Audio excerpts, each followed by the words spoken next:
Como no dia 5 de agosto de 2020, no dia em que ocorreu a penúltima reunião do Copom, onde foi definida a taxa básica Selic histórica a 2% ao ano, não gravamos o Na Frequência do Copom, fizemos uma edição especial dupla para você. Esta é a segunda parte.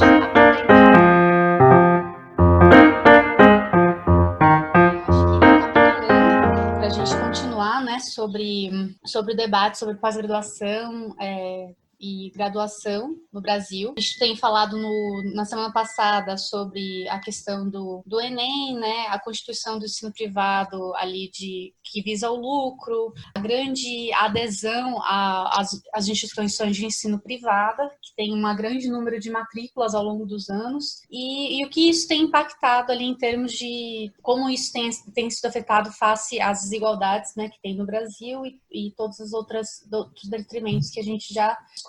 Eu acho que para a gente continuar, seria interessante para a gente continuar mais ou menos de onde a gente parou, acho que a gente pode falar um pouco das diferenças, assim, dos impactos de ProUni e FIES, o que eles são exatamente e quais são os impactos deles. Então, a gente viu aqui, o professor Wilson passou algum material para a gente, muito interessante. Então, tem um pouco dos impactos ali do ProUni, consegue ver no texto Os Herdeiros do ProUni na cidade de São Paulo, de 2015, também num texto de opinião de ProUni, Limites, Avanços e Desafios em uma Década de Existência.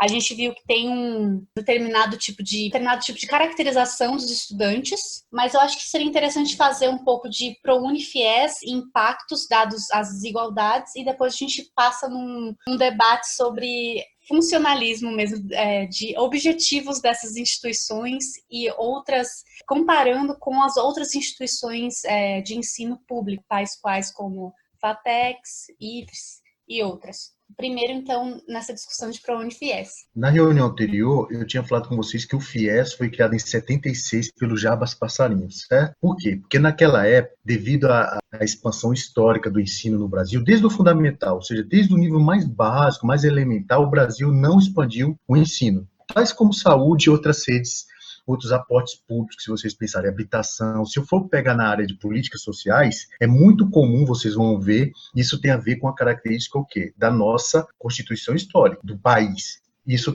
dialoga diretamente com vocês que são estudantes de economia. Que é isso, professor? A gente não teve um welfare state aqui no Brasil, certo? Não se desenvolveu isso no Brasil. Nos países do capitalismo periférico, você não tem uma saúde, educação, habitação bem desenvolvida, que permite que as classes sociais, as mais diversas, desde as mais bem situadas, as menos, possa ter acesso a uma rede de ensino, de habitação e saúde e assim por diante. Bom, então como não se expandiu a rede pública, o que os militares fizeram? E por que isso é importante, professor, retomar? Porque senão a gente não entende o FIES como um crédito educativo para financiar o setor privado lucrativo. Estava naquela época começando, anos 70, só que em 70 eles já tinham ultrapassado as vagas públicas e as vagas das privadas não lucrativas, que eu chamo de confessionais ou privadas não lucrativas. PUCs, fundações, Fundação Santo André, Fundação de Medicina do ABC, a UFSC, que é a Universidade de São Caetano do Sul, ou seja, no Brasil esse modelo é muito pequeno. Nos Estados Unidos e em outros países tem um pouquinho mais, ou seja, faculdade municipal, o aluno paga, mas ele é subsidiado. Então, um exemplo, Faculdade de Direito São Bernardo do Campo é uma das melhores para direito no Brasil. Se vocês pegarem o ranking da OAB, sempre fica entre as 5 primeiras. O aluno paga o quê? 30%. 70% o município faz o fomento, né? Dá ajuda, dá o subsídio. Ou seja, essas instituições são poucas no Brasil. Então, resumo da ópera. O governo militar não expandiu a rede pública, e aí pode pensar em FATECs, pode pensar no modelo de ensino, pesquisa e extensão, que é o nosso modelo, tanto de vocês quanto da minha formação e de onde eu atuo, que é o UFABC, não expandiu. E aí o que eles fizeram? Como não expandiu, eles fizeram o quê? Crédito. Eu vou financiar esses empresários de ensino que tinham cursinhos para preparar para a escola pública, e aí eles criam FIES. Na época não chamava FIES, chamava Crédito Educativo, CREDU. FIES vai mudar. Em 99, o Paulo Renato vai mudar. Mas a concepção é a mesma. É um fundo que é o quê? O dinheiro que vem do MEC, parte do orçamento do MEC, e é um recurso bilionário, e parte da renda das loterias federais. Se vocês pegarem um volante, quando vocês vão jogar na Mega Sena em Sorocaba, virarem, lá embaixo tem assim, ó, caso eu ganhe na loteria e não vou tirar, fica para o FIES. Parte dele, mesmo tendo vencedor, vai para o FIES, vai para esporte, tudo, mas tem uma parte lá, então, são ricos. E esses recursos são o quê? A ideia é até interessante se você pensar economicamente, mas aí entra a nossa realidade nua e crua, desigual do Brasil. A ideia é, eu financio esse estudante, porque não tem vaga pública para todo mundo, só que aí depois esse estudante, quando estiver trabalhando, ele vai me pagar proporcionalmente, com juros bem baixinhos, e aí ele retorna o dinheiro para a sociedade. Se isso funcionasse na prática, opa, beleza, tudo bem, ninguém está discutiria privatização, essas coisas da universidade pública. Só que qual foi o problema? Lembra que eu falei dos lobbies? Esses grupos foram crescendo, esses grupos tiveram articulação com os militares, e aí eles viraram super empresários. E depois, na década já nossa agora, já mais recente, 2005 para cá, então entrou um aporte de capital muito maior, porque estava tendo liquidez lá fora, e esses caras vieram investir aqui. Ou seja, virou um segmento de mercado. Então, a educação hoje é um mercado bilionário. Tem toda uma discussão de que, se eu tiro o Estado, o financiamento estatal, esses grupos não se sustentam. Por quê? Porque, professor, dado 40% do dinheiro da Croton vem do Estado. Ou seja, a Croton é o maior grupo do mundo. Só que se eu chego lá, presidente, ou um ministro da Educação, fala, ó, a partir de hoje não vai ter mais FIES para vocês. Já era. Por quê? Porque só a mensalidade não consegue dinheiro de investidor, o investidor vai cair fora, porque o quê? Não é garantido. Como você demonstra isso, professor? Se vocês acompanharem na mídia, sempre quando a Dilma com o Levi, o que foi? Eu sempre conto essa história, para vocês entenderem. O Levi, ministro lá, quando a Dilma chamou lá para fazer o ajuste fiscal, ele chegou e falou assim, o que são esses 6,5 bilhões aqui, pessoal, que vai de subsídio? Ah, é para a educação superior no Brasil. Como assim? Eu estou sendo malhado tanto à esquerda quanto à direita, não sei o quê. A direita nem tanto, né? Mas quanto à esquerda, principalmente, Congresso me fazendo sabatina, ele cortou esse subsídio. E aí teve algumas mudanças, não sei se vocês lembram. O FIES, antes, eu não precisava fazer nem para ter o FIES. Olha isso. Você não precisava fazer, ou seja, até 2015, eu não precisava passar por uma prova para obter financiamento do governo, que é dinheiro público. Então, o que acontece? Sempre foi uma mata. E aí entra a realidade nua e crua que eu falei anteriormente. Qual é essa realidade, professor? Infelizmente, vocês sabem, aí tem a ver com o nosso finalzinho da última discussão, do outro, que é o quê? Mercado de trabalho e gente formada não tem mais uma relação diretamente proporcional. O que acontece? Se você pegar desde 76, o FIES tem prejuízos bilionários, que acaba a União tendo que aportar mais recursos para cobrir os rombos. Por quê? Aluno fica desempregado. Se pegar a década de 90 e até mais recente também, eles conseguiram fazer um fundo de um seguro, mas mesmo assim, por quê? Vamos pegar um exemplo hoje. Você paga uma universidade privada, forma em economia, forma em ciências sociais, você não vai ter emprego. Ou até tem emprego, mas ganhando muito menos, um salário mínimo 2, entendeu? Em profissões mais precárias, que aí muitos nem aí ficam desempregados. Por exemplo, ficou desempregado na pandemia. Como é que você vai pagar? Você vai deixar de pagar, você vai ficar inadimplente. E aí, quem é que cobre? Toda a sociedade brasileira. Então, isso é o FIES. Impacto. Teve impacto. Por que teve impacto? Porque com a expansão do governo Lula, tanto na privada quanto na pública, isso realmente foi o diferencial do governo Lula e Dilma, eles ampliaram porque tinha dinheiro, né, commodities e tudo mais. Tem esse lado que é commodities, mas tem um lado da política estratégica também deles. Senão a gente vai... Porque não basta falar só isso que teve dinheiro.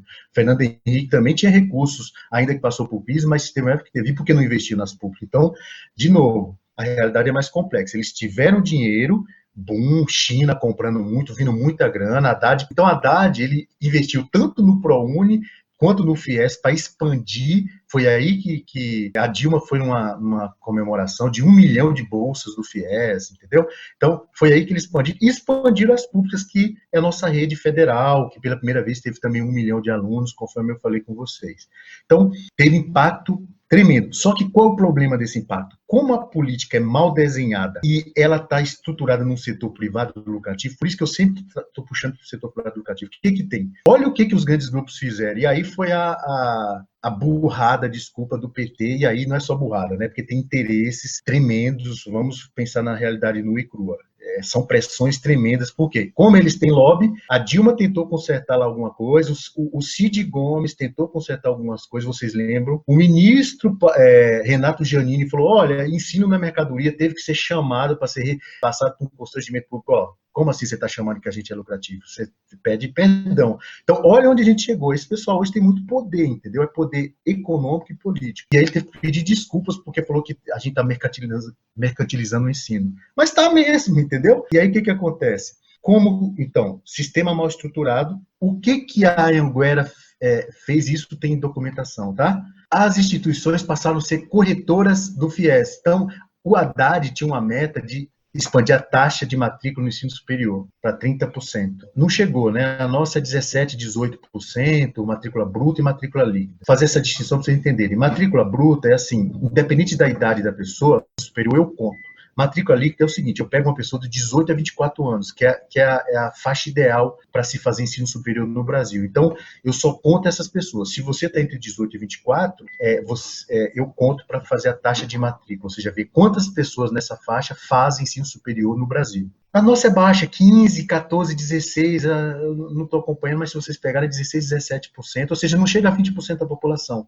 O Haddad queria isso. A ideia seria interessante, mas, de novo, como a lógica é lucrativa, o que os grandes grupos fizeram? Passaram a ser corretora do FIES, ou seja, o que você faz? Você é meu aluno pagante? Não, deixa de pagar mensalidade, pega um FIES, porque esse dinheiro para mim é garantido. Então, olha a estratégia deles. Não tenho problema com o aluno inadimplente, porque o governo vai me pagar garantido e vai vir direto. Ou vem via, isso é importante, tá? Ou vem via dinheiro direto mesmo, ou vem via pagamento de financiamentos, direto e indireto, vocês entenderem. O ProUni é um financiamento indireto. Eu não dou dinheiro diretamente para as privadas lucrativas. O FIES é um financiamento direto. Eu posso dar recursos, 1 bilhão, dinheiro direto para elas. Por quê? Porque eu antecipo o pagamento que o aluno ia me pagar, entenderam? Mas há modalidades também que essas instituições têm dívidas trabalhistas, dívida ativa da União, ou seja, com a Receita Federal, e elas podem usar créditos do FIES, né, para pagar essas dívidas. Teve impacto? Teve. Só que esse impacto foi muito menor. Por quê? O Haddad tinha a pretensão de ampliar a vaga dos alunos, ou seja, propiciar mais acesso. Se você for pensar, independente se você é público ou não, você fala, nossa, isso é uma boa intenção, não é, professor? Ter mais gente para o ensino formal no ensino superior. Só que, como eles estão cravados numa lógica privada lucrativa, eles fizeram o quê? Subterfúgios. Aluno, vem pega o FIES e deixa de pagar a mensalidade aqui normal. E aí, quando você pega os dados de 2010 a 2014, a maioria dos alunos das privadas eram beneficiários do FIES. Então, não teve a expansão. Se você pegar as taxas de acesso, vai cair. A taxa caiu em relação à entrada de novos estudantes. São os mesmos estudantes. ProUni, rapidamente. ProUni, de novo, foi um programa estruturado também para esse setor, porque esse setor, quando tem a final da década de 90, ele passa por dificuldades porque estava tendo crises externas no Brasil. Foi o segundo mandato do governo de Fernando Henrique Cardoso. E aí é aquela situação, numa crise igual que a gente está passando, recessões, um de vocês na outra reunião falou, olha, a gente sempre está em crise, professores de recessões, isso é comum na história do Brasil. O que esse aluno que já é de baixa renda ou classe média baixa faz? Ele deixa de pagar a mensalidade para pagar o aluguel dele, para pagar a pensão de um filho, para sustentar um filho, ou para se sustentar. Então, cresceu muito a inadimplência desse estudante no final da década de 90. Aí o Lula estava entrando, eles fizeram um programa que é o ProUni. Então, o ProUni, no início, ele não tinha, como o Haddad fala, olha, não, é uma política que a gente teve de ampliação. Não, isso não teve isso e as pesquisas apontam. Só que ele teve um grande impacto inclusivo, porque a gente tem uma desigualdade de acesso tremendo no Brasil, vocês sabem, a gente está discutindo sobre isso, a escola pública é muito competitiva, a alta classe média tem muitas chances devido àqueles elementos que eu falei, a gente pode retomar, preparação, informação, faz cursinho, já tem mãe e pai escolarizados, ou seja, tem tudo para, numa disputa, ter muita competitividade com o aluno da escola pública que está, infelizmente, detonada ao longo desde a ditadura até aqui, falta de professor, falta de equipamento, falta de informação, com greve. Aí, quando esse aluno vem, ele não consegue. Então, o setor privado acaba pegando esse aluno de baixa renda. Então, olha como é que ele é importante. Então, tem que distinguir isso. Foi um programa que deu um fôlego para essas instituições, só que ela teve esse impacto. Por quê? Porque Quando você pega negros nas privadas, não tinha muito também, com o ProUni passa a ter. Mulher da periferia de baixa renda. Na minha pesquisa do doutorado, eu estudei 50 bolsistas do ProUni. E aí tem as estratificações, tem as desigualdades, mas tem esse aspecto que, assim, olha, se não fosse o ProUni, professor, eu não faria universidade. Por que eu não faria? Devido ao que eu chamo de restrição competitiva, que eu acabei de falar, e uma outra coisa que eu chamo de restrição financeira. Como assim? Eu mapeei a vida e a renda dessa pessoa, onde mora, que bairro, se trabalha ou não, quantos trabalhos tem. Aí, quando você correlaciona uma série de indicadores, esse estudante, ele fala o seguinte: se ele tivesse que pagar a universidade, ele não come, ele não veste, ele não paga habitação. Então, o ProUni tem um aspecto, inclusive, tremendo. Só que aí eu faço a crítica, porque como ele está montado nesse sistema privado lucrativo, fica complicado. Uns exemplos rapidamente para fechar, para vocês entenderem. O aluno do bolsista do ProUni não pode ter bolsa de iniciação científica. Como assim? Ele teve mérito de passar, não teve? Mas ele não tem. Alguns cursos ele não pode cursar, por quê? Porque isso não é vantajoso para a instituição. Então, os próprios bolsistas do ProUni querem democratizar o ProUni mais. Só que tem o quê? O lobby das privadas que querem lucro. Então, de novo, esse modelo lucrativo é como eu falo, é água e óleo, não se mistura, não dá certo com a educação. Modelo lucrativo em educação só dá certo numa GV, numa Facamp. Por quê? Eu vou pegar uma classe média alta elite, dou curso lá de administração, qualquer outro curso, são poucas, um SPM aqui em São Paulo para marketing, são poucas pessoas. Agora, quando eu jogo isso em setor de massa, escala, eu tenho que fazer o quê? Como eu quero lucro, eu tenho que fazer o quê? Reduzir o salário do professor. Aí eu contrato professor graduado ou mestre. Eu estou no terceiro ano de economia, tem uma turma de primeiro ano? Não, para que duas turmas? Junta as duas turmas. Então, você viu a história do pensamento econômico e já está vendo cálculo com a outra. Poxa, como assim? Eu estou começando a economia agora e já estou tendo economia brasileira contemporânea? Junto eu tenho menos custo, menos sala, ou seja, reduz meus custos. Então, não dá certo, tá? Mas então teve um grande impacto, todo esse preâmbulo, grandes impactos. O ProUni no início, depois quando estava lá no embate para aprovar, o Haddad falou assim, só vai ter bolsa integral, ou seja, o aluno de baixa renda não vai pagar nada. Os lobistas falaram, não, vamos colocar 30% só, ou seja, ele vai pagar 70%. Então, os caras, mesmo aluno de baixa renda, de um salário mínimo e meio, ou até 3 salários para bolsa parcial, eles queriam que fosse 75%. Aí, depois de muita briga, deputados do governo e tal, os caras conseguiram fazer a bolsa de 50%. Então, é um lobby tremendo. Por quê? Porque é dinheiro, o cara quer ganhar dinheiro e eles querem fazer isso, ganhar muito dinheiro com a educação. Então, assim, para contextualizar basicamente, comparativamente a fala do professor, juntamente com o que ele escreveu naquele livro, né, que eu acho que tem relação, né, bastante direta, claro que lá tem mais detalhes, mas enfim, só para pegar em relação ao que ele estava dizendo, vou colocar dois autores, basicamente, só para a gente pensar aqui, que eu pensei na hora que ele estava falando, eu estava imaginando, né, sobre eles, né? Um que é, como ele comentou brevemente, né, eu até comentei, né, naquela primeira participação nossa aqui na semana passada, né, que é a questão dos avanços, né, que ainda que tenham sido limitados dos governos do Lula e Dilma, né, que essa lógica da interação com o privado e o público, que vem desde a ditadura, que é estrutural, desde a reforma universitária de 68, mas que passou pela democracia e continuou nos governos Fernando Henrique, até mesmo o Collor e Sarney, né, e principalmente nos governos do PT, que é aquela lógica, né, que o André Singer, né, que é um dos sociólogos, né, ligado bastante ao PT, né, que é uma das características do lulismo mesmo, de conciliação, né? E nesse caso específico, de atender a duas demandas, né? Duas demandas que são intelectuais, ao mesmo tempo são pessoais, as pessoas mesmo, né? O que eu quero dizer com isso? É que você conseguiu atender, quando você tinha recursos, né? Tinha um orçamento com arrecadação crescente, enfim, principalmente no governo Lula, né? De atender essa demanda de incentivos fiscais no ProUni e de distribuição de recursos de forma direta no FIES, e ao mesmo tempo com expansão do serviço público e diretamente também nas universidades públicas, né? Talvez, né, esse tipo de postura não seja, assim, é uma questão que eu coloco, tá? Uma hipótese minha aqui, talvez não seja possível, dada a característica do capitalismo brasileiro de oscilações, né, em termos de atividade econômica. Desde os anos 80 o Brasil cresce basicamente muito pouco, né, teve um período de milagrinho ali do Lula. Enfim, talvez esse modelo de conciliação em termos econômicos, no caso da educação, de ter que atender dois grupos, que é ligado à inserção à universidade pública, e os grupos privados que comem o orçamento, né, vamos dizer assim, usar uma expressão até simples, tomam conta do orçamento através dos lobbies. Então, é uma conciliação que, na minha opinião, parece ser muito difícil, dada essa configuração. Ela foi possível enquanto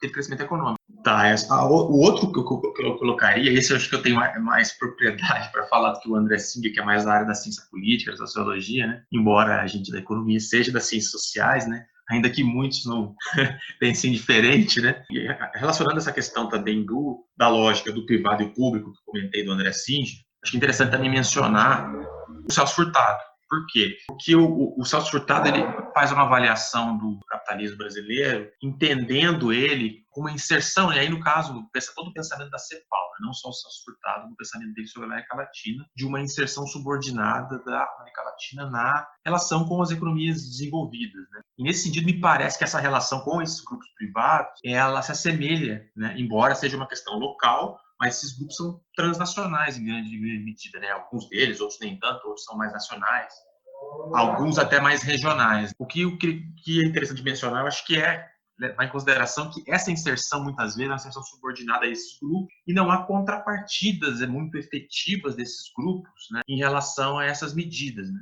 Então, a gente viu, acho que tem um outro debate, que acho que só vou colocar ele aqui rapidamente, só para contextualizar, que é a questão dos subsídios aos empresários pelos bancos públicos, por exemplo, notadamente o BNDES. Acho que tem essa lógica também na relação com o FIES, com o ProUni, e acho que, de fato, é uma questão da subordinação, e mesmo governos mais, não sei se dá para chamar alguns governos de Lula e Dilma de desenvolvimentistas, eu considero que não, mas enfim, isso é uma outra discussão, que teriam, na verdade, uma visão mais nacionalista, assim, no sentido de valorizar a nação e o povo, de uma forma geral, em detrimento dessas pressões privadas, embora elas tenham que existir. A relação público-privada tem que existir no ensino superior privado e com recursos públicos de fato, mas, ao mesmo tempo, você não tem essas contrapartidas muito bem definidas, acredito. Só queria colocar esses dois autores para poder pensar esses temas, principalmente a fala do professor, para poder entender, poder contextualizar, né? Colocar dois autores que eu acho que são importantes para entender esse fenômeno. Perfeito. Eu acho que a gente pode ir encaminhando para um outro debate, que é justamente na questão de reorganização de como que a gente está vendo a questão dos investimentos públicos no país. Então, a gente sabe que, por exemplo, a grande parte da pesquisa científica, e dado hoje que a gente precisa da pesquisa científica, não é porque a gente precisa da vacina, do coronavírus, então as pessoas elas estão valorizando muito mais, acredito eu, a pesquisa científica. Visto que a pesquisa científica ela ocorre de grande parte nas universidades públicas, a questão das FATECs, dos IFES, eles focam na questão do mercado de trabalho, e isso seria também a função também da universidade privada, seria também nesse sentido de focar para uma especialização do mercado de trabalho, para criar profissionais ali para compor da classe trabalhadora do país, mesmo de profissionais qualificados para compor essa matriz. Visto essas divisões, assim, em termos de funcionalidades, como que a gente estaria vendo a questão do investimento público, né? Então, a gente está vendo a questão de corte de bolsas, de pesquisa, de iniciação científica, de mestrado, doutorado, a questão da uma articulação ali, apesar do ProUni e do FIES serem programas com muito respaldo, que teve muito impacto, não foi conduzido de maneira tão adequada, podendo ser melhorado, e também a questão dessa interseção, né? Como que a gente faz realmente, já que houve esse investimento público em instituições de ensino superior privadas. Como que a gente faria essa readequação em termos de investimento, em termos de políticas públicas, para tentar aproximar um pouco mais as instituições privadas das públicas, para fazer pesquisa científica, para a formação de trabalhadores qualificados para compor a matriz da classe trabalhadora do Brasil. Em termos de investimento público e políticas públicas, como que deveria ser organizado, ou um pouco de comentários a respeito disso? É o seguinte, 2 comentários rápidos na fala do Vinícius. Perfeito isso, tá? O André Singer é isso mesmo, Vinícius. A questão central tem a ver com o nosso tipo de capitalismo. E eu vou dar 2 exemplos para você entender. Na sua primeiro ponto, André Singer. PT, conciliação e tinha recurso abundante, certo? Só que, de novo, a gente tem que voltar para o estrutural. Em período de recessão, e o nosso país é formado de crise ao longo da história econômica dele, pode pegar o Celso Furtado, que você citou, e outros autores, vocês vão entender isso. O que acontece? Não é possível, tem que fazer uma escolha nesses momentos cruciais. Público ou privado? Por quê? Porque o orçamento é um. O dinheiro que está indo do MEC para subsidiar esses grandes grupos podia estar sendo invertido para um modelo que eu já vou falar para vocês, que é um modelo que eu meio que defendo, e é um modelo mais próximo do que os países capitalistas centrais fazem. Inclusive o maior deles, o mais capitalista deles, para não dizer que é papo de comunista, tá? Os Estados Unidos têm um modelo que é totalmente contrário a esse que é dominante aqui no Brasil. Só para vocês terem uma ideia de como essas questões históricas e socioeconômicas interferem brutalmente nessa questão. Isso que você falou na primeira ponto, André Cid, é perfeito. O ProUni mesmo agora, como está tendo a pandemia, eles estão querendo que bolsistas do ProUni não precisem fazer Enem, porque senão eles não vão ter aluno. Porque, de novo, se eu não tenho aluno, eu não tenho pagamento. Como é que eu vou querer falar para o investidor, olha, invista aqui que a gente tem dinheiro garantido do governo e tem o pagamento aqui do aluno. Segundo ponto para encerrar, Celso Furtado, tem a ver com a nossa inserção subordinada. E aí o exemplo dos Estados Unidos. Nos Estados Unidos, esse setor, ele está crescendo muito agora, se vocês acompanharem. Mas já está chegando um problema lá de quê? De pagamento. Tem até um documentário aí da Netflix, famoso, que os alunos estão altamente endividados, porque hipoteca, né, teve o subprime lá nos Estados Unidos. E esse setor de pagamento de mensalidade já está chegando a um mercado trilionário de dívida. O que acontece? Como é que é o modelo dos Estados Unidos? Tem subsídio estatal, só que o aluno tem que pagar. Mas o setor privado lucrativo, com dono, com fundo de investimento nos Estados Unidos, ele é minoritário, até 10%, agora está chegando a 10%, 12%, mas então lá é minoritário. Então lá você quer o modelo que eu defendo um pouco aqui, aí já entrando na pergunta da Luísa sobre pesquisa científica. Lá é diversificado, você tem faculdades públicas que o aluno paga, você tem faculdades tecnológicas, você tem faculdades ligadas para a elite lá, Harvard, tá? Mas também tem subsídio com bolsas. Isso tem a ver com a característica do capitalismo comunitário americano, Max Weber.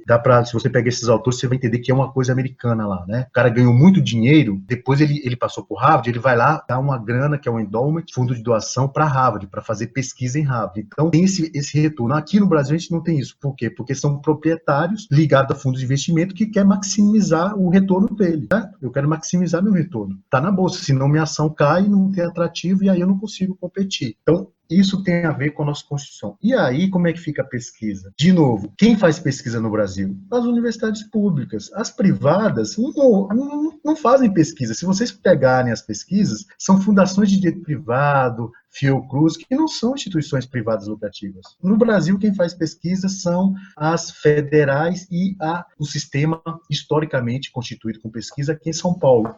USP, Unicamp e Unesp. Não existe curso de física nas universidades privadas. Por quê? Porque exige investimento, acelerador de partículas. Onde tem acelerador de partículas no Brasil? Onde tem prova de teste? No IPT, que está na USP. Por quê? Porque eu vou investir numa coisa de longo prazo se eu quero lucro imediato. Entenderam a lógica, como é que funciona? Vacina. Para que vacina é pesquisa básica, depois teste clínico, que é o que a gente está passando. Quem é que vai fazer isso? Butantan, ligado à USP, né? Oswaldo, Fundação Oswaldo, Rio de Janeiro. Então, vocês estão percebendo que o orçamento é um. Só que quando eu dreno o recurso, é uma coisa até ilógica. Se eu faço o ProUni e esse aluno do ProUni é de baixa renda, ele precisa de bolsa. Se eu dou cotas para o aluno da Federal, ele precisa de bolsa e precisa de pesquisa, porque eu quero ajudar esse aluno que ele já furou um bloqueio. Então eu tenho que ir recurso para assistência estudantil. Qual é a nossa assistência estudantil? 500 milhões para as federais. 1 bilhão vai só para um recurso do FIES extraordinário, os caras voltam e vão para o FIES. Estão entendendo? Então não tem como tirar. E aí é o que o Vinícius falou um pouco, e que a Luísa também, quando está falando da vacina, do orçamento, ou seja, são recursos que tem que estar em briga, não tem como. Mesmo se a gente fosse uma sociedade rica como a americana, muito como o norte europeu ou os Estados Unidos, esses recursos, eles são recursos limitados, são recursos públicos. Vocês têm que entender isso. Os recursos são públicos do Estado. Por isso as coisas de Estado e mercado é idiotice. Não precisa nem ser economista, nem fazer ciências sociais. Isso é besteira. É para onde vai o recurso e como, na economia capitalista, o Estado sempre teve presente. Agora, a grande discussão é em momentos, desde os anos 70, o neoliberalismo aí está forte, para onde vai esses recursos? Ultimamente estão indo para quê no Brasil, historicamente, e aí faz sentido o que o Vinícius colocou. Celso Furtado, se você pegar Florestan, Celso Furtado, outras pessoas que estudaram, seja da economia das ciências sociais, vai ver essa característica dependente do nosso capitalismo. E aí, só para vocês terem ideia do orçamento, como é briga. A FAPESP agora, o Dória fez um projeto para tirar dinheiro da FAPESP. A FAPESP é o quê? 1% do ICMS de São Paulo. É onde tem pesquisa no Brasil. Pesquisa tecnológica, que vai auxiliar a indústria, que vai auxiliar o nosso desenvolvimento. Pesquisa de vacina da Covid, a FAPESP está jogando dinheiro. O Dória agora, por quê? Porque São Paulo, vocês sabem, os estados brasileiros estão com pouco financiamento. O ICMS decaiu. Então não tem recurso, mas você tem que... Estão entendendo como que é de política estratégica? Agora, como é que eu faço? Eu vou inverter isso para quê? Vou privatizar o Pacaembu. Vocês estão entendendo? Então, de novo, concepções distintas de políticas públicas. E numa época de bonança, até o PT, mesmo com o aspecto contraditório dele, aí, se é desenvolvimentista, um pouco do que o Vinícius falou, alguns vão achar que é mais de corte liberal, que manteve o paradigma lá do primeiro governo Fernando Henrique, que também é uma visão meio Samuel Pessoa lá, ligado a Canos, é uma visão meio distorcida também. O PT, é contraditório, teve esses elementos, mas ele estava preso a essa lógica estrutural de manter o financiamento para esses grandes grupos. É isso um pouco. Então, nesse contexto nosso agora, só para finalizar esse ponto que a Luísa perguntou, eu defino um modelo público diversificado. O que seria isso, professor? Vai ter instituição privada? Vai, mas não pode ser lucrativo. Você pode até pagar uma privada, você vai ter que pagar o funcionário que limpa o banheiro da faculdade privada, só que tem que ser pública. Recurso público e sem ser dono, não tem dono. Um exemplo, isso pode, professor? Pode. A Unesp, onde o Vinícius fez, foi o quê? O Jânio Quadros, que era governo na época, tinha uma série de faculdades, algumas públicas nos municípios de São Paulo, do interior, e algumas privadas. O Jânio, na década de 60, 70, quando ele foi governador de São Paulo, ele estatizou, e aí virou a Unesp, Universidade Estadual Paulista Júlio de Mesquita Filho. A Unesp é um exemplo cabal de que você pode ter uma coisa pública, certo? E estatizada, mas aí se falar Estado hoje, o pessoal, não, como assim? Não dá para fazer isso, entendeu? E aí outros modelos, as PUCs, aí é uma briga no movimento estudantil, tá? Estou falando com vocês que são estudantes, como assim, dinheiro público só na Universidade Pública? Essa visão também, para mim, é meio limitada. Não vai dar para você fazer o modelo da UFSCada para todo mundo, a gente teria que ter muita grana, é muito complicado isso. Então, realisticamente, eu prefiro um modelo que vai congregar universidade de ponta de pesquisa, USP, Unesp, Unicamp, UFSCar, FATECs, como a Luísa falou, e Escola Técnica Federal, mas Escola Técnica Federal também foi um erro da política do governo do PT, quer fazer tudo, curso de não sei o que, economia, licenciatura, é uma loucura também, não precisa, faz um bom curso, por quê? A Escola Técnica Federal pode formar um técnico em logística bom, certo? Pode formar um técnico em administração de empresa bom, não é a pessoa que vai ficar discutindo com vocês, pesquisa na macroeconomia, não é isso, nem todo mundo quer fazer isso, e tem que respeitar. Agora ele tem que ser bem formado. O que existe hoje? Um sistema que é privado, lucrativo, dominante na graduação, forma um aluno com baixa qualidade. Esse aluno, às vezes, se ele fizer um curso na internet, bem feito, e entrar no mercado de trabalho, a própria empresa vai formar. Isso é um outro mito, né? Não existe essa coisa que vai formar para o mercado de trabalho. Existe uma coisa que você forma bem, mas, em grande parte, o mercado de trabalho que vai te formar na maioria das profissões. Um exemplo, se eu for técnico em logística, você faz um curso técnico de 2 anos numa escola técnica, numa ET, já dá conta, não precisa passar pela USP para ser técnico em logística. Aí os caras vendem tecnologia em logística 2 anos e fala para o aluno que ele vai fazer pós daqui 6 meses. Isso aí é charlatanismo, entendeu? No meu modo de ver. Então, esse modelo publicificado é o grande ponto, porque são embates de modelos e visões de Estado. Nem estou falando de partidos, de Estado. Um comentário breve. Acho que o professor colocou essas questões de financiamento aí, de modelo, que são... É o debate que tem na universidade. Ele citou a Unesp, onde eu me formei de graduação. Então, assim, você tinha essa discussão também, né? Porque agora, por exemplo, vou pegar o exemplo dela para contextualizar o que ele falou, né? De financiamento empresarial, tal do endowment lá, né? Que tem nos Estados Unidos, né? Há também um problema, às vezes, na universidade, e até em parte da comunidade acadêmica, que é meio refratária a financiamento privado. Isso aí é um problema também, que acho que o professor mencionou brevemente, que tem aí que a própria Unesp começou a fazer isso na atual gestão da reitoria lá. E teve alguns bons frutos, enfim, inclusive até para a Covid lá na cidade de Araraquara, por conta do curso de farmácia lá e com financiamento privado, né, também. E porque muitas vezes na própria universidade você tem algumas pessoas que têm uma visão, né, a gente tem que respeitar porque o mundo é plural, enfim. Eu não sou partidário dessa visão de que qualquer entrada do setor privado na instituição pública é mal vista, assim, com maus olhos, né? E, ao mesmo tempo, você também não tem esse problema, que é um problema, na minha visão, no setor público, que é meio refratário a essas questões privadas, né? É claro que tem algumas, dependendo do mecanismo que fizer, pode ser problemático. Acho que esse é um ponto que eu coloco. Eu acho que é uma discussão que, às vezes, né, vi muito lá, enfim, até porque por conta dessa formação da universidade, como ele bem comentou aí, de desestatizaram, enfim, não sei se isso tem influência, né? Outra coisa que eu colocaria também, assim, mas de forma breve também, é que o próprio modelo que se coloca, que é um modelo de dependente, né? Dependente, um modelo de que o Estado subordina interesses de pequenos grupos que se formaram na sociedade ao longo do tempo, né? Desde a reforma universitária lá de 68. E esses grupos, eles, independente do governo que passar, qual coloração ideológica que for, eles vão conseguir ter predomínio nesse debate. Por que eu acho que tem um fator que explica isso? É a própria característica do orçamento da União em relação às renúncias tributárias, né? Porque você tem ali, se você entrar lá, quem tiver interesse, né, estiver acompanhando aí, entra lá na Receita ou mesmo no Ministério da Economia, você vai ver lá no projeto de lei orçamentária ou mesmo na base de dados da Receita, vai ver lá as renúncias fiscais, né? Você tem várias, né? Então você tem algumas renúncias fiscais ali que você para pensar assim, ele atende uma pequena parcela da população, ali, pequenos grupos, né? Tem uns que atendem mais, né? Tem uns que até para pesquisa tem, que é até positivo, porque afeta a sociedade como um todo, né? Algumas renúncias para o CNPq lá, né? Enfim, que são bem interessantes.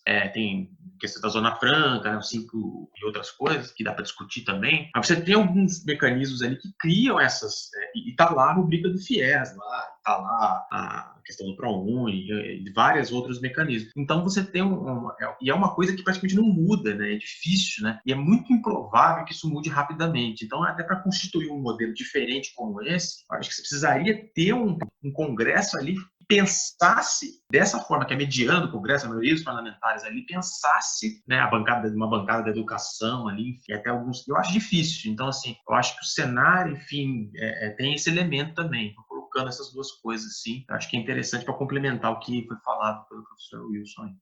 Eu acho que a gente, para dar seguimento, podemos ver aqui que a gente tem realmente esse contexto da precarização do ensino, né, do ensino no Brasil, né, dado esse debate ali da visão ao lucro das instituições de ensino privada e essa não articulação tão adequada da questão de investimento público e orçamentos. Só que existem alguns modelos que são um pouco mais flexíveis em termos de iniciativa pública e privada, né? Então tem a Embrapa, a Empresa Brasileira de Pesquisa Agropecuária, por exemplo, o setor agropecuário, que tem muito mais sinergia, né? A Embraer também, só que não são muitas que existem esse tipo de sinergia, né? Então acho que daria para muito ainda a se caminhar para poder chegar num modelo ali de pesquisa, de ensino que seja muito melhor para o desenvolvimento do país, desenvolvimento de pesquisa mesmo, porque é importante, dada a situação e dada todo o nosso contexto geral. Mas justamente por isso, por essa precarização do ensino, acaba que na pesquisa ela fica precarizada também. Então a gente tem um histórico ali de restrições ali de bolsas e de investimentos. Também eu queria assim chegar nesse debate justamente de fuga de cérebros, do porquê que já que a gente não tem esse fomento desde abaixo, quando a gente vai chegar na pesquisa, na pós-graduação, nos institutos de pesquisa também, que existem, não existe esse fomento já inicial, anterior, né, desde a graduação, ensino básico, então a gente tem muitas diferenças ali entre esses espectros.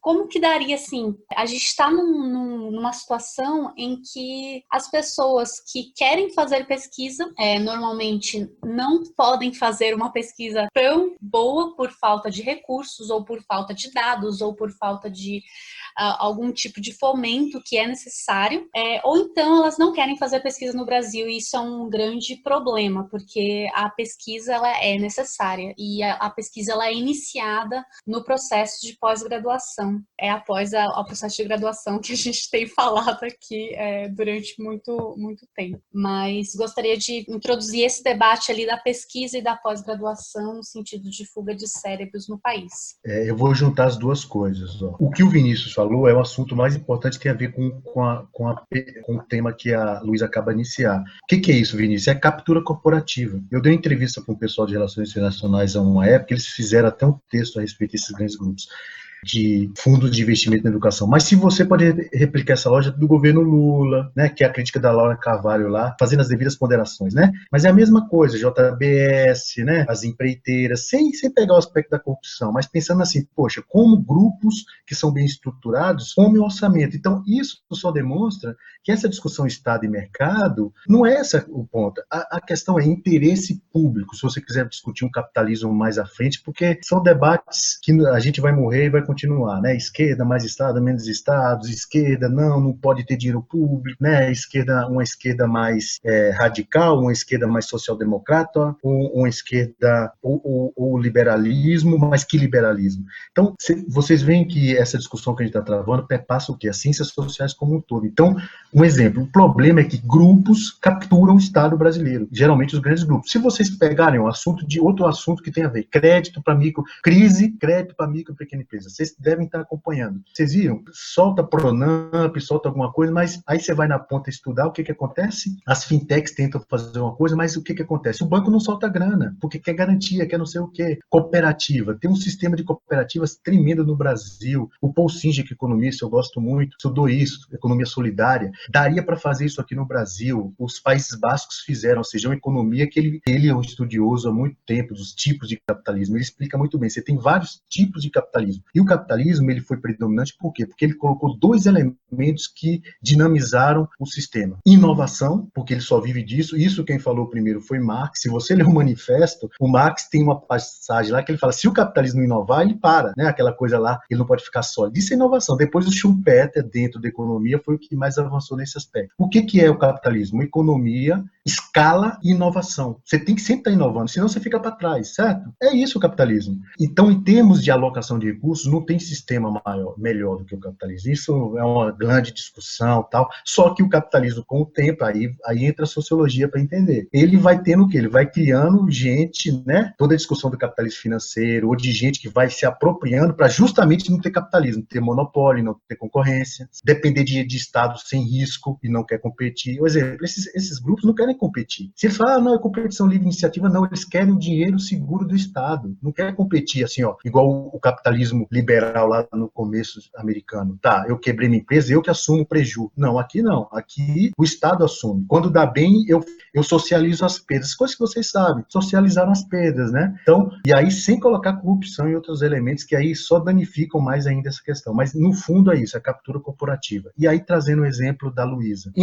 Embraer. Vocês perceberam que sem o interesse público, sem a universidade pública não existiria a Embrapa? Embrapa não existiria se não desenvolvesse a pesquisa de base para a agropecuária no Brasil. Exalc da USP no interior de Piracicaba, que também tem muito papel importante, não existiria. Embraer. O ITA não existe Embraer. Eu tenho um texto sobre isso que eu falo agora, sobre a gratuidade. Eu falo, olha, sem o ITA não existiria Embraer. O que é o ITA? É uma instituição feito lá com os militares, tecnológico da aeronáutica, Instituto Tecnológico da Aeronáutica. É um instituto de ponta para a gente desenvolver pesquisa. Tem a ver com um pouco da fala anterior também do Vinícius e também no momento que a Luísa tinha mencionado esses aspectos da pesquisa. Então, aí entra na fuga de cérebros. O que acontece com a fuga de cérebros? Você não tem uma política de fomento à pesquisa, a gente está num contexto recessivo e cada vez mais tem uma luta para justamente agora, veja, não é nem privatizar mais, vamos privatizar, não é privatizar, é eu ficar com o bolo do orçamento público e aí depois eu não preciso ficar privatizando. Isso que é interessante. Ó, o recurso público está vindo para mim via financiamento indireto ou direto, não preciso privatizar a USP, nada. Com o tempo ela vai definhando, a pesquisa vai definhando, e aí, Luísa, o pesquisador, o brain drain, a fuga de cérebros, é o quê? Canadá, esses outros países levam a sério pesquisa de base porque sabe que isso é que vai me dar dianteira na luta competitiva do capitalismo que sempre foi, certo? Aí o que os caras estão fazendo? IoT, inteligência artificial, biotecnologia, mas para isso precisa pesquisa de base, precisa o risco, precisa o cara que tá lá no laboratório de química aí no interior, ele está tentando uma nova forma, de repente ele faz uma pele artificial que depois o que volta de emprego, renda, ou então, vamos esquecer um pouco isso, você está fazendo um trabalho de base ali que vai evitar que que doenças infecciosas numa comunidade de favela aqui em São Paulo. É isso. Agora, a universidade privada lucrativa vai querer isso? Nunca vai querer. Eles não vão porque não tem interesse, não é um interesse público. Então, esses dois exemplos que você mencionou, Embrapa e Embraer, mostram que dá para fazer uma coisa de sinergia com interesse público. Por isso que eu estou chamando não lucrativo, entende? Um modelo público porque interesse público. E só um dado para vocês. Uma época, o pessoal lá de um banco reformou a faculdade de Direito da USP, deu umas cadeiras. O cara queria que tivesse uma placa lá, e aí os estudantes foram contra uma placa falando, olha, isso aqui foi a obra do Banco X e tal. Os caras falaram, não, os estudantes encheram o saco lá até que conseguiram derrubar essa coisa. O cara de Oxford doou 200 milhões de dólares para Oxford, é um grande empresário, para quê? Para fazer pesquisa básica. O Bill Gates da Microsoft, que ganhou dinheiro pra caramba, sempre fica oscilando entre o primeiro e o segundo bilionário, o mais rico do mundo. O que ele fez? Doou bilhões para Harvard. Então aí tem a ver com pouco, por que estou falando isso? Tem a ver com pesquisa também, com a mentalidade do capitalismo, que alguns empresários, tem a ver com o nosso liberal conservadorismo brasileiro. O empresário brasileiro, a empresa pobre ou a empresa quebra e ele fica bem, porque o Estado, ele não é preso, financia as coisas lá e às vezes no subterrâneo, depois fica bem. Olha o que aconteceu com a JBS. Agora mesmo estava vendo esses dias aí, os caras estão bem, entendeu? Denunciou, estava lá com o presidente agora está bem, que fez a transição para essa reforma brutal trabalhista. O Temer agora está todo mundo, da esquerda à direita, achando que o Temer é um estadista, entendendo? Então, essa coisa do Vinícius, são grupos que estão estruturados, às vezes na legalidade, mas na legalidade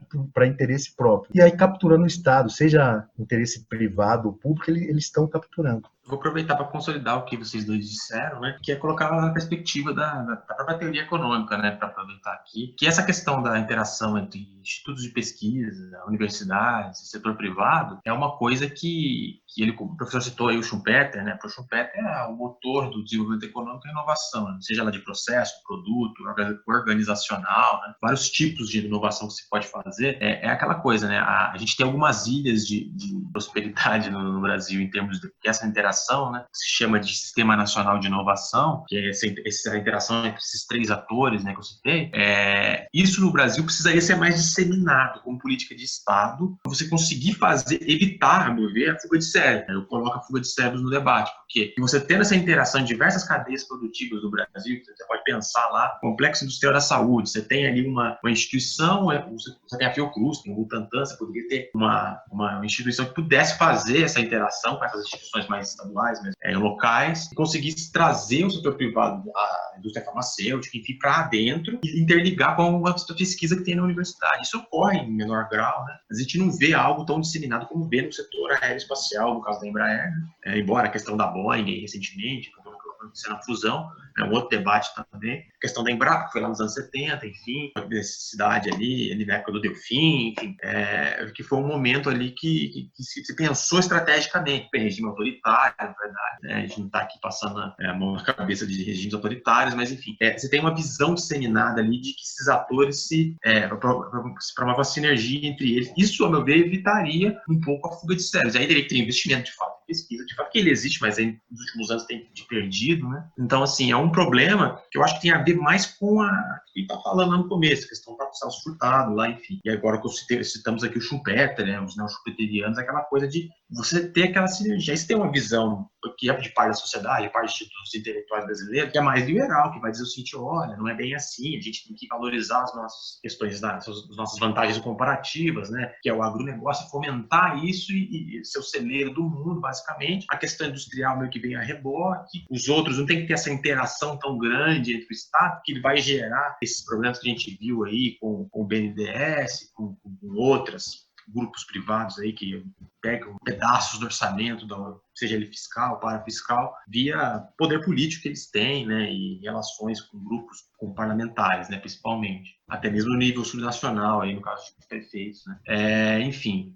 Então, assim, eu acho que tem esse elemento, essa vocação, a questão da vocação agrícola, até o debate lá, né, que eu vou voltar a citar, que é o debate entre lá atrás, né, entre o industrial paulista, lá, o Roberto Simonsen, lá nos anos 40, e o Gudin, né, o engenheiro Gudin, que era um economista formado em Chicago, que tinha formação bastante conservadora, assim, em termos que tinha essa visão da questão da vocação agrícola. Então, é um debate que acho que até hoje no Brasil, porque eu acho que essa questão do desenvolvimento, né, e também não é algo tão trivial, porque dependendo, você pode dizer, tentei fazer um desenvolvimentismo ali no PT, no governo do PT, Dilma, Plano Brasil Maior, Mas aquilo ali não foi bem o desenvolvimento, se eu pegar ali, não foi. Então, assim, para finalizar da minha parte, eu acho que esse debate da fuga de cérebros também tem um outro elemento, que é o seguinte: adianta você ter uma sociedade muito escolarizada, muito bem educada e não ter postos de trabalho para absorver essa população? É complicado, porque você pode ter uma sociedade muito educada, lá, capital humano, teoria do capital humano, que é, beleza, você tem ali a sociedade totalmente educada, enfim, mas e a estrutura produtiva para absorver? Se não tem, ele vai para fora, ele vai para o Canadá, ele vai para os Estados Unidos, ele vai para outro lugar, porque sem aí a inserção do Estado, não vai ter condições. Mas, ao mesmo tempo, se o Estado fizer essa política de forma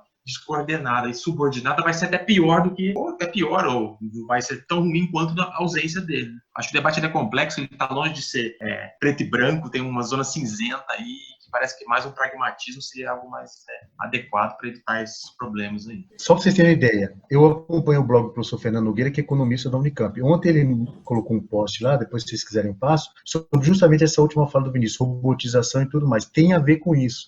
Se não tiver uma política do Estado de fomento à pesquisa, com instituições fazendo tecnologia básica e aplicada, a gente não desenvolve. E aí, dá sustentação para esse pesquisador, que foi um pouquinho da fala da Luísa. Olha, senão eu vou para fora, porque afora vai me dar essas condições de laboratório, com exceção, fala, olha, fica pesquisando, não precisa ir para banco. Você é economista, a gente quer você pensando em modelos aqui que possam favorecer. Olha a Mariana Mazzucato, que vocês devem conhecer. Estado empreendedor, é o Estado. Essa história de Estado. Ó, o Facebook tem dinheiro do Departamento de Estado americano, não só para questões de vigilância, mas questão do seguinte: se essa coisa desenvolve, eu tenho. Então, assim, de onde vem a internet? Vem lá da briga da Guerra Fria americana. Então, essa coisa de Estado e mercado é papo para enganar bobo, entendeu? É como eu faço a inversão do Estado para melhorar. É isso, para melhorar o ambiente macroeconômico, econômico, social do meu país. Perfeito o comentário do professor, o comentário do Vinícius, e principalmente dessa questão da estrutura produtiva mesmo que a gente está recebendo.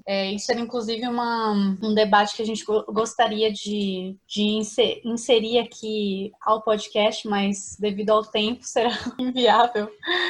E acredito também que deu para aprender muito aqui, para discutir bastante. E eu gostaria de encaminhar para os comentários finais. Sintam-se à vontade para comentarem o que acharem adequado. Olha, esse tema, se vocês perceberem, ele é muito complexo e interdisciplinar. Vocês viram que tem interação econômica, socioeconômica, tem a ver com a estrutura social do país, de classe social, de desigualdades de capitais culturais, econômicos, de política estratégica de Estado, que foi nosso último item, ou seja, como é que eu penso uma política de fomentar pesquisa, e aí para isso eu tenho que ter universidade pública, eu não posso ter um modelo dominante estritamente privado. Se eu também deixo só essa ideia de que o privado faz para o mercado de trabalho, com cursos super ultra rápidos, e que hoje com tecnologia dá para você sobrepor, isso não é custo superior, entendeu? Então, assim, teria que fazer um arranjo realmente, e aí o que vocês pensaram. Isso é em termos de congresso, onde passam as leis, esses lobbies, entendeu? Aí teria que ter força, a sociedade civil ter força, coisa que infelizmente a gente não tem, e aí essa captura corporativa nesse âmbito, como em outros também. Se eu fosse pegar o setor de saúde, se vocês estudarem o setor de saúde, vocês vão ver que é a mesma coisa, são grandes grupos,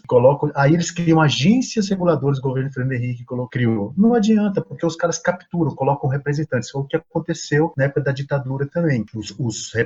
Eles colocaram representantes do setor privado lucrativo lá dentro para aprovar e autorizar cursos. Então tem uma série de arranjos aí que são arranjos socioeconômicos, macroestruturais, que precisaria ser discutidos, repensados, mas isso é uma briga, porque tem a ver com política de Estado, entendeu? Então fomenta a pesquisa, eu posso fomentar a pesquisa e dar para o pesquisador elementos para fazer isso. Olha, você vai ganhar um salário aqui digno, senão eu vou para um banco, eu formo em economia, eu vou para um banco trabalhar no mercado financeiro, entendeu? Por quê? Porque qual é a minha alternativa? Ou passar no concurso público, ou dar uma consultoria econômica, é mais difícil. Isso tem a ver com políticas macroestruturais, mas, e aí eu termino minha fala, vocês veem que são temas bem complexos, são temas que envolvem o histórico do nosso capitalismo, o histórico de como o Estado se relaciona com o setor privado no Brasil, o histórico das classes sociais que a gente tem e a nossa brutal desigualdade. Quando eu junto isso, aí você consegue entender melhor como é que está estruturado pesquisa, mercado, financiamento. Só falando, eu não sou a a favor do financiamento privado, não, tá? Só que eu acho que assim, o movimento estudantil, parte dele acha que a gente vai ter um modelo público. Eu torço por isso, um modelo público, único, ensino, pesquisa e extensão para tudo. Não tem. A universalização do ensino superior está fora, é utopia por enquanto, nesse mundo nosso, né? É o contrário. Cada vez mais, vocês veem, os movimentos e a gente quase nem ter público mais se brincar daqui a um tempo. É um pouco isso que eu tinha para falar e estou à disposição para debater com vocês em outra oportunidade também. E se ficou algum ponto fora, estou disponível. Muito obrigada. Vinícius? Uma consideração rápida, aproveitando a fala do professor, seja agradecendo ele pelo ter aceitado o convite, né, de ter feito duas vezes, nos 2 dias, né, muito bom, foi muito elucidativo, acho que tem muitos elementos que ele colocou aqui que ampliam o debate, que eu acho que cria oportunidade até para a gente fazer outros temas com outros convidados, até mesmo ele, que gera esse tema que acabou sendo multidisciplinar, né. Enfim, eu acho que, assim, temos, só para complementar rapidamente, é que essa questão dessa interação dos grupos privados que acabam cortando os agentes públicos, né, muitas pressões, enfim, isso é um problema. O que eu acho é que,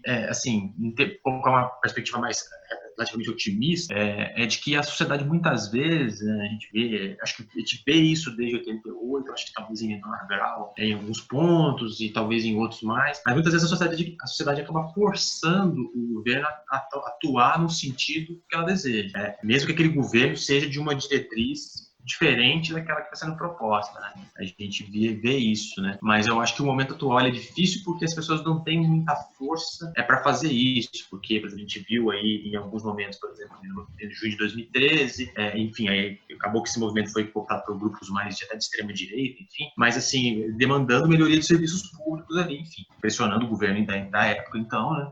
Enfim, aí isso tomou uma proporção diferente, acabou acontecendo outras coisas que não cabe falar aqui. Mas acho que muitas vezes a sociedade acaba pressionando. Às vezes para o mal, às vezes para o bem. No caso, eu acho, por exemplo, da pandemia, né, a gente colocar a pandemia em deve contextualização, o governo teve uma diretriz com a pandemia, os governos estaduais outra, municipais outra, enfim, cada um com a sua posição, mas a sociedade também não se mobilizou para modificar tanto isso. Acho que muitas vezes a gente cai naquela discussão de que o governo, sempre aquele distanciamento, né? O governo não faz tal coisa, não faz outra, é verdade. Tem esses problemas, né? Você foi eleito para uma plataforma, não consegue desempenhar aquilo ali por N motivos. Mas muitas vezes a sociedade também não... Quando digo a sociedade majoritariamente, né? Como um todo, não direciona, né? Eu acho que a gente colocar um exemplo de que aconteceu. A sociedade se mobilizou para reduzir a inflação no Brasil. Era uma coisa que a sociedade foi convivendo com aquilo durante um tempo, por diversos mecanismos que não cabe mencionar aqui agora, mas ao mesmo tempo que ele foi gerando um desgaste, a sociedade foi lá e conseguiu. A gente conseguiu depois, né, ampliar as políticas sociais, conseguiu ampliar as questões relativas à formalização do mercado de trabalho, né? E agora estamos vendo uma perda disso por conta de erros, enfim, acho que erros de todos os lados ideológicos, da esquerda, direita, extrema-direita, enfim, todos esses que estão no poder, todos eles têm cometido erros sucessivos. Mas a própria sociedade me parece um pouco difícil, porque eu acho que as pessoas se mobilizam mais em condições mais de melhoria. É aquela coisa do... Até um autor que é interessante, né? Até tem lido recentemente, que é o Tocqueville, né? Que vai dizer o seguinte: a pessoa dá a mão que é o braço. É aquela coisa de que as pessoas se mobilizam quando estão numa situação. Por exemplo, como se mobilizou em 2013? O desemprego era baixo, as pessoas tinham uma melhoria, elas estavam começando a ver a perda da melhoria e se mobilizaram para dizer ao governo: a gente quer voltar para o que estava em 2008, 2007, 2006, a gente não quer perder. E aí, então tem isso. Então, no momento atual é difícil, que é o momento de desemprego, que é a pandemia, as pessoas não podem se mobilizar, e aí, enfim, é uma série de coisas. É um momento meio de desalento para muita gente, mas eu acho que no longo prazo eu vejo progresso, apesar de tudo isso. Eu acho que a universidade pública tem essa questão de fala de privatização. Eu acho que tem vários grupos da sociedade que se formaram, são pessoas influentes que não desejam isso. Uma questão de mercantilização do ensino público superior. Eu acho que isso tende a não acontecer. Eu posso estar sendo otimista demais, mas eu acho que tende a ser por conta das pressões que a sociedade acaba exercendo, embora elas sejam meio difusas, às vezes não tão centrais, mas assim, eu acho que nesse ponto acho que dá para ter um certo otimismo, embora a situação econômica seja muito ruim, e já é ruim, já tem uns 6, 7 anos ali. Não vejo um horizonte tão positivo assim para essa década, tomara que melhor. Sim, perfeito. Professor Wilson, não sei se você quer... É um pouco isso que o Vinícius falou, vocês falaram, vocês têm consciência disso, porque, por exemplo, tem todo... A gente está num momento de conservadorismo, do liberalismo complicado, a esquerda brasileira, os progressistas, ou seja, a parte democrática que avança. Que avanços são esses?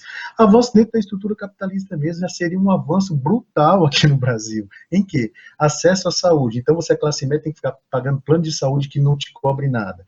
Acesso à educação. Se você tem um filho ou uma filha, tem que pagar escolas particulares absurdas, porque tem um lobby de 1 milhão de alunos em escolas, certo? Aí, quais são as alternativas? Escola pública, complicada. Aí, você tem escola técnica, que são escolas boas, mas só que aí, como tem pouca vaga, é altamente competitiva. Vocês estão percebendo que até quando o Vinícius colocou do MPL, tem elementos ali utópicos, complicados, que não ia dar para a gente chegar, porque a gente é um estágio de sociedades do norte europeu. A gente nem teve um welfare state no Brasil, esse é o grande ponto. Se a gente tivesse um welfare state mínimo, é uma revolução brutal aqui no Brasil. Olha o SUS, olha os outros elementos públicos que a gente construiu. O Vinícius e a Luísa também, vocês falaram de outros elementos, Embrapa. Isso são exemplos cabais, o Hospital das Clínicas, o Butantan. Só que o que vem? O Butantan é um exemplo prático para a gente ver. Tinha uma empresa chamada Biobras, fazia vacina, era público. O que acontece? Uma multinacional foi lá e comprou. Então, mesmo quando a gente faz pesquisa básica e faz empresa, que dá a nossa independência, que é o que vocês estão na fala de vocês. O jogo capitalista maior e a falta de visão estratégica, os caras vão lá e compram. Então, o Isaías Hall, que é famoso da biologia, falou, olha, o mundo é meio cruel, porque os caras vão lá e compram. E se vocês pegarem vários projetos nacionais, e mesmo com os militares, que tinham visão nacionalista, não agora, né, complicado, mas uma visão mais nacionalista de que, não, vamos, milagre econômico, vamos fazer Brasil potência, né, vamos fazer energia nuclear, por quê? Porque o Brasil é um gigante, se o Brasil tiver coisas poucas aqui, a gente não fica atrás, porque a gente tem recursos naturais, aquela velha, não é clichê isso, tem que ter recursos naturais. E vários brasileiros e brasileiras são inteligentíssimos, têm invenções. Agora, como é que eu faço isso e distribuir entre as classes sociais? É aí que pega. Aí vem escravidão, vem mentalidade. Então, é isso que faz com que essa classe trabalhadora que foi, entendeu? Eles não entendem que se não fosse uma política do PT, de gente mais à esquerda, não teria universidade, ampliação da universidade, Bolsa Família. Então, hoje, o Bolsa Família, que é uma política de cunho neoliberal, viu? Milton Friedman, vamos conversar com vocês. Pega o Capitalismo e Liberdade do Milton Friedman, o que eles vão fazer? Ele coloca lá, olha, a ideia é, o loser, o cara que vai perder, tem gente que não vai conseguir no jogo competitivo do mercado. Para isso, para não cair na barbárie, a gente vai dar o quê? Uma bolsa. Hoje é revolucionário, porque se está na pandemia, tem propostas do André Góes e outros à esquerda disso, de você pegar uma renda básica universal, o próprio Suplicy, mas aí é a esquerda, é a proposta da renda básica universal à esquerda. O Von Paris, lá na Bélgica, tem várias gente que estuda isso. O Góes já falava isso, o capitalismo é um pouco rapidamente, porque Luiz e Vinícius falaram, pô, professor, mas também não é só ter uma política de fuga de certo, tem que ter emprego, que é a grande complicação. Esse capitalismo não gera emprego, e você sabe como é que o capitalismo gera emprego. Tem que ter crédito e investimento produtivo. Ele está cada vez mais especulativo, que é uma outra discussão. Só que o que acontece? Você tem esses embates. Então, a própria classes sociais brasileiras, que não é classe média, nova classe média, mas teve avanços, só que tem que fazer isso de uma forma mais diferente, para tentar despertar nesse pessoal e falar, opa, dá para ter uma saúde de qualidade, opa, dá, como se pagar a escola particular? Não, você não vai pagar a escola particular, ou se pagar não vai ser lucro, vai te pagar um salário, mas você não vai ficar bilionário com educação nem com saúde no Brasil. Aí só tem uma coisa, sociedade civil organizada para pressionar, porque os caras não vão mudar.